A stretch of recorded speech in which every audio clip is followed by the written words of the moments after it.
நூற்றிற்கு வேலை எல்லாமே மக்களுக்கு வேண்டி அறிவிப்பட்டு அதை அறிவிப்பட்டுருக்காங்க. இதுக்காக நன்றி, வணக்கம்.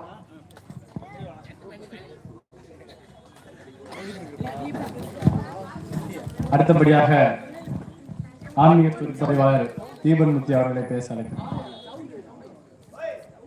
தென்னாடுடைய சிவனை போற்றி, எந்நாட்டவர்க்கும் நிறைவா போற்றி. அனைத்து இந்துக்களுக்கும் இனிய மாலை வணக்கம். நாம் இன்றைய தினம் இந்துக்கள் சங்கமம் என்ற நிகழ்ச்சியில் நாம் இந்துக்கள் அனைவரும் இன்று ஒன்று கூடியிருக்கின்றோம்.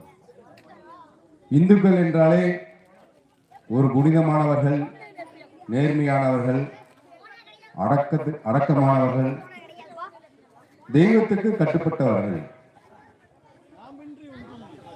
இந்து மதம் என்பது கல் தோன்றா மண் தோன்ற காலத்திற்கு முன் தோன்றிய ஒரு மதம் இந்து மதம். இந்து மதத்திற்கு என்று ஒரு புனிதம் உள்ளது.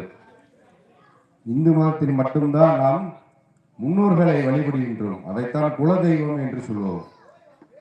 குலதெய்வத்தை வழிபட்டவர்களுக்கு ஒருபோதும் கஷ்டங்கள் வராது, குடும்பம் நல்ல முறையில் இருக்கும் என்றுதான் நம்முடைய முன்னோர்கள் குலதெய்வ வழிபாடை வைத்துள்ளார்கள். நாம் இந்துக்கள் முதலில் வழிபட வேண்டிய ஒரு தெய்வம் என்று சொன்னால் அது நம்மளுடைய குலதெய்வத்தை வழிபட வேண்டும். நம்முடைய இந்த பகுதியிலே குலதெய்வம் என்று எடுத்துக்கொண்டால் அதிக பெருமையான மக்கள் வழிபடக்கூடிய ஐயனாரை குலதெய்வமாக கொண்டுள்ளீர்கள். அனுதினமும் காலையில் எழுந்தவுடன் நாம் நம்முடைய குலதெய்வத்தை மனதார நினைத்து இரு கைகளையும் கையை விரித்து கொண்டு நம்முடைய குலதெய்வத்தை வழிபாடு செய்ய வேண்டும்.